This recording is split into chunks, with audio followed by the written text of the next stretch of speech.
आरहत वाङ्मय में कहा गया है, पढ़मम नानम तओदया। संस्कृत में कहा गया है, तमसो मां ज्योतिर्गमय। मुझे अंधकार से प्रकाश की ओर ले चलो। हमारे भीतर अंधकार है। जैन तत्व विद्या के संदर्भ में बताऊं, केवल ज्ञान हो जाने के बाद बिल्कुल भी अज्ञान का अंधकार नहीं रहता है। और जब तक केवल ज्ञान की प्राप्ति नहीं हो जाती है, तब तक भीतर में कुछ अंधकार तो रहता ही रहता है। रात्रि का समय होता है और फिर अमावस्या की रात हो, अंधकार हो जाता है और आदमी प्रयास करता है, लाइट जला लेता है तो अंधकार में भी प्रकाश हो जाता है। सूर्य का जितना प्रकाश है उतना प्रकाश तो लाइटों का होता नहीं है। सूर्य सूर्य है, लाइटें लाइटें हैं। सूर्य की बराबरी करना कोई आसान काम नहीं है। सूर्य है, धूप है, तो अंधकार कहाँ है? हाँ, कोई धूप को रोक दे तो भले थोड़ा अंधकार हो जाए। पंडाल के भीतर में थोड़ा थोड़ा अंधकार सा लग रहा है, क्योंकि धूप रुक गई। यानी एक सुविधा होती है तो कोई किंचित असुविधा भी किसी काम से हो सकती है। तो जहां सूर्य की धूप है वहां कितना उजाला उजाला दिखाई देता है, प्रकाश दिखाई देता है। तो वहां अंधकार है जहां आदित्य नहीं। अंधकार है वहां जहां आदित्य नहीं है। अंधकार है वहां जहां आदित्य नहीं है। मुर्दा है वह देश जहां साहित्य नहीं है।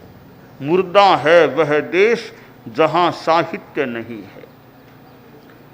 तो आदित्य सूर्य नहीं होता है, अदृश्य हो जाता है, तो अंधकार रहता है। यह बाहर का अंधकार, बाहर का प्रकाश, इसका अपना लाभ नुकसान हो सकता है। हम भीतर के अंधकार और भीतर के प्रकाश की बात करें तो अंधकार को हम अज्ञान के रूप में देख सकते हैं और प्रकाश को ज्ञान के रूप में देख सकते हैं। भीतर में जितना अज्ञान है वह अंधकार है और जितना ज्ञान है वह प्रकाश है। तो तमसो मां ज्योतिर्गमय, ये जो अज्ञान का अंधकार है वहां से मैं ज्ञान की ज्योति में प्रवेश करूं, ज्ञान की ज्योति को प्राप्त करूं। विद्यार्थी विद्या संस्थानों में पढ़ते हैं, वे मानो तमसो मां ज्योतिर्गमय, इस सुक्त की मानो उनके वहां आराधना होती है कि ज्ञान प्राप्त करते हैं और अज्ञान दूर होता है। तो विद्या संस्थान है, वे एक प्रकार से तमसो मां ज्योतिर्गमय के व्यावहारिक रूप होते हैं। और धर्मस्थान भी तमसो मां ज्योतिर्गमय के आश्रय हो सकते हैं और वहां तो आत्मज्ञान की दिशा में गति मानो कराई जाती है या की जाती है तो तमसो मां ज्योतिर्गमय। इसके उदाहरण दो हैं, एक तो विद्या संस्थान और दूसरे धर्मस्थान। ये दोनों तमसो मां ज्योतिर्गमय के व्यावहारिक रूप होते हैं। विद्या संस्थानों में अध्यात्म विद्या कितनी मात्रा में हो, कहीं मान लो न भी हो, तो धर्मस्थान ऐसे होते हैं जहां मुख्यतया मानो अध्यात्म विद्या की ज्योति प्रदान की जाती है और अध्यात्म अविद्या का अंधकार मानो दूर किया जाता है। विद्यार्थियों में तो वो विद्या संस्थान वाली ज्योति भी अपेक्षित होती है, तो धर्मस्थान वाली ज्योति भी कुछ अंशों में तो वह भी विद्यार्थियों में आनी चाहिए। यानी विद्या संस्थानों में अध्यात्म विद्या का भी कुछ आदान प्रदान हो तो तमसो मां ज्योतिर्गमय वो अध्यात्म की दृष्टि से भी विद्या संस्थानों में चरितार्थ हो सकता है। तो ज्योति को हम प्राप्त करें और वह ज्योति ज्ञान के रूप में हो, ज्ञान ज्योति, प्रज्ञा ज्योति, प्रज्ञा आलोक, ज्ञान आलोक, उसकी प्राप्ति की दिशा में हमें आगे बढ़ना चाहिए। विद्यार्थियों में लौकिक विद्या का विकास भी अपेक्षित हो सकता है। भूगोल, खगोल, गणित, साइंस, सामाजिक ज्ञान आदि आदि विषय उनके लिए पठनीय हो सकते हैं और आवश्यकता भी रहती है इन विषयों की, परंतु साथ साथ कुछ अध्यात्म की बातें, अध्यात्म विद्या, आत्मा, परमात्मा, स्वर्ग, नरक, पुण्य पाप का फल, कौन सा आचरण धर्म का, कौन सा पाप का, ऐसी बातें भी बताई जाएं तो विद्यार्थियों का अध्यात्म विद्या का ज्ञान भी बढ़ सकता है। और नानस्य सार मायारो, ज्ञान का सार है आचार, फिर वो ज्ञान अध्यात्म विद्या का जो है वो आचार के रूप में परिणत होता है और ज़्यादा विद्यार्थियों को लाभ प्राप्त हो सकता है। तो तमसो मां ज्योतिर्गमय, यह ज्योति ज्ञान के रूप में, फिर उसका परिणमन होता है आचार के रूप में। तो ज्ञान और आचार दोनों जीवन में ये ज्योतियां प्रज्वलित हो सकती हैं। एक राजा था, राजा के मन में एक दिन आया कि अब 70 के पार हो गया हूं, अब युवराज की नियुक्ति कर देनी चाहिए। कैसे करूं, कब करूं, किससे सलाह लूं? सोचा मेरे गुरुजी हैं, बड़े ज्ञानी संत हैं, उनके पास जाऊं, दर्शन भी हो जाएं, कई दिनों से दर्शन किए नहीं, दर्शन भी हो जाएं, उनसे पथ दर्शन प्राप्त करने का प्रयास भी करूं। अब आगे के लिए क्या करना चाहिए? तो राजा मंत्री को साथ लेकर अपने जो सन्यासी बाबा थे उनके पास दर्शन करने और बात करने के लिए गया। बाबा के दर्शन किए सन्यासी के। बाबा ने प्रसन्नता के साथ राजा ने जब नमस्कार किया तो नमस्कार को अंगीकार किया, स्वीकार किया। राजा सामने बैठ गया, बोला गुरुजी कई दिनों के बाद आया हूँ, थोड़ा व्यस्त हो गया था राजकीय कार्यों में, वरना इतना फासला मेरे प्राय नहीं पड़ता दर्शनों में, साल में एक बार तो आ ही जाता हूं, इस बार थोड़ा समय ज़्यादा हो गया। बाबा बोले कोई बात नहीं, तुम बड़े व्यस्त आदमी हो, इतना राज्य का काम संभालना कोई मामूली काम थोड़ा ही है, कोई बात नहीं है। और सब ठीक, सब माला जब स्वाध्याय चलता है ना, कुछ कुछ टाइम निकालते हो? कुछ का टाइम थोड़ा थोड़ा निकालता हूँ। और आज गुरुजी एक आपसे पथ दर्शन भी लेना है। बोलो। और लोग आसपास थे, यहाँ तक कि मंत्री भी दूर हो गया, बाहर हो गया। तो दो ही दो थे, गुरुजी और राजा। राजा बोला कि गुरुदेव अब 70 पार हो गया हूं, आगे के लिए आपका क्या आदेश है? आखिर राज्य की भावी व्यवस्था भी करनी है, कब कर दूं और किसको दायित्व सौंपूं, इसमें आपका आदेश चाहिए। सन्यासी बोला राजन अब कब करना चाहिए, इसमें तो यही चिंतन है कि अब देरी नहीं करनी चाहिए, 12 महीनों के भीतर भीतर तुम्हें अपना नाम घोषित कर देना चाहिए, पीछे कौन संभालेगा। और किसको सौंपना, इसमें सौंपना तो राजकुमार कोई चाहिए। तुम्हारे 3 राजकुमार, गुरुदेव 3 राजकुमार हैं, तीनों में किसको सौंपूं? तो कहा तीनों में मैं नाम तो नहीं बताना चाहता, एक काम करो, तुम एक परीक्षा अपने ढंग से करो, तुम्हारी परीक्षा में जो सर्वाधिक अंकों से उत्तीर्ण हो उसको युवराज बना देना, बस यही मेरा पथ दर्शन है। तो गुरुदेव जैसे आपकी आज्ञा है, परीक्षा करूंगा। परीक्षा कैसे करना? तो बाबा ने परीक्षा करने का तरीका भी समझा दिया।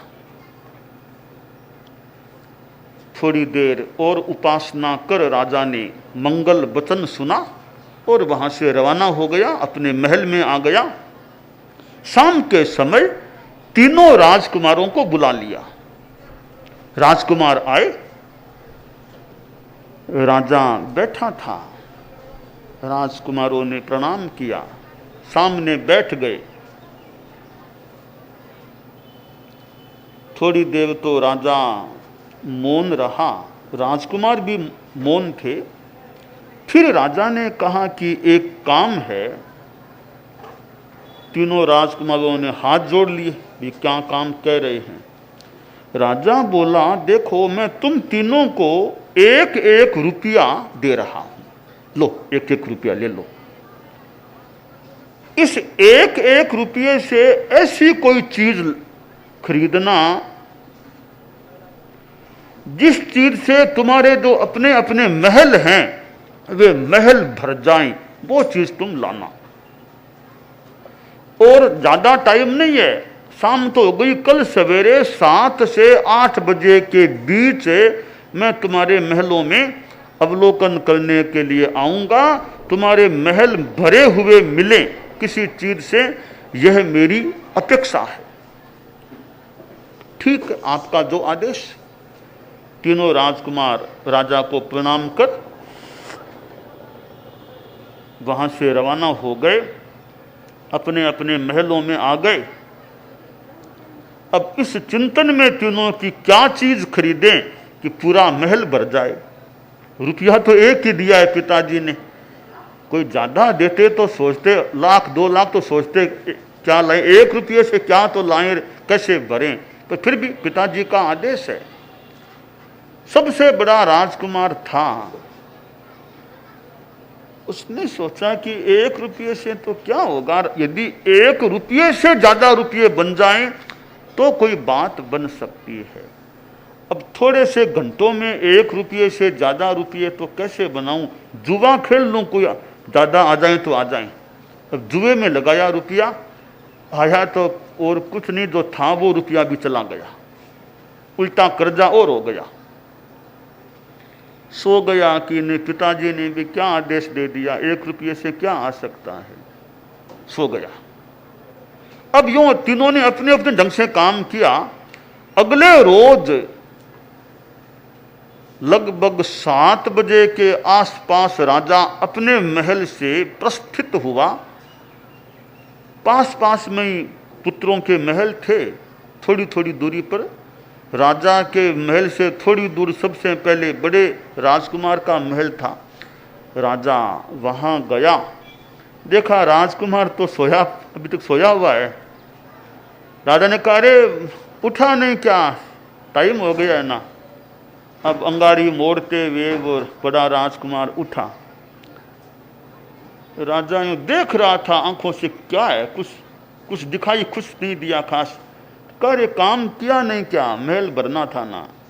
कहे पिताजी अब क्या महल भरे, 1 रुपये से तो क्या चीज़ आ सकती है महल भर सकूं। आपका आदेश भी कुछ वो ऐसा ही था, क्या आपने, मैं तो कुछ नहीं कर सका। ठीक है, राजा आगे बढ़ा, दूसरे राजकुमार का महल आया। राजा अंदर घुसा तो घास फूस भरा हुआ था, कमरों में, हॉल में, महल में, पूरे में। राजा ने कहा, क्या किया पिताजी, 1 रुपये से और बढ़िया चीज तो क्या आ सकती है। मैंने घास फूस मंगवा लिया, वो 1 रुपये में आ गया था और मैंने भर दिया। ठीक है, तीसरे राजकुमार के महल में राजा घुसा। छोटा राजकुमार पिता की अगवानी में सामने आया और पिता को बड़े सम्मान के साथ महल में ले गया। जो ही पिता अंदर घुसा, मुख्य द्वार के बाद देखा मोमबत्तियां हैं और फूल हैं, कहीं अगरबत्तियां हैं। पूरे महल के प्रत्येक कमरे में, हॉल में, किचन में, जगह जगह राजा गया, सर्वत्र मोमबत्तियां, अगरबत्तियां, फूल का ये सब प्रकाश और सुगंध। राजा ने देख लिया, संतोष हुआ कि इस लड़के ने काम अच्छा किया है। राजा अवलोकन के बाद अपने महल में आ गया और अब परीक्षा परिणाम की अपनी दृष्टि से विचार किया कि बड़े राजकुमार ने तो कुछ भी नहीं किया है, ज्ञात हुआ कि 1 रुपया भी जुए में गंवा दिया, तो वह तो बिल्कुल ही फेल हो गया है, कोई क्या अंक दिया जाए। बीच वाला राजकुमार है, उसने महल को भरा तो है, पर किस चीज से भरा है, घास फूस से भरा है। तो ज्यादा से ज्यादा अंक दूं तो 25 भले दे दूं और क्या मिलेगा, बहुत सामान्य चीज से भरा।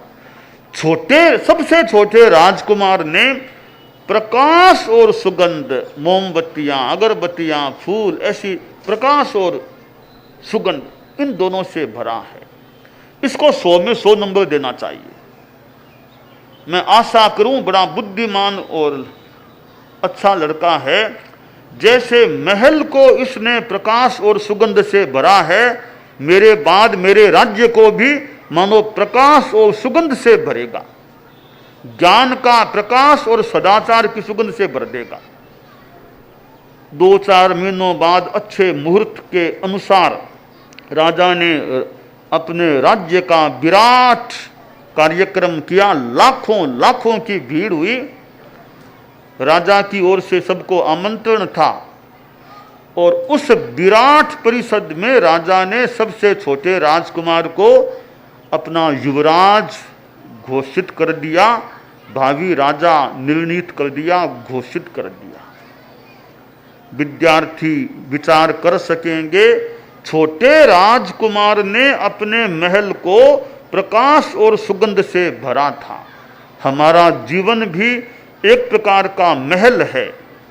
इस जीवन को ज्ञान के प्रकाश से और सदाचार की सौरभ से, सुगंध से भरने का प्रयास हो तो विद्यार्थियों का जो भी भरे उसका जीवन बहुत निर्मल, अच्छा, उपयोगिता पूर्ण बन सकता है। तो जीवन में हमें ज्ञान के प्रकाश, तमसो मा ज्योतिर्गमय, अंधकार से प्रकाश की ओर जो गति की बात है, ज्ञान की ज्योति, फिर ज्ञान की ज्योति आचार में परिणत हो जाए तो ज्ञान और आचार की ज्योति से हमारा जीवन जगमगाता रहे, यह काम्य है।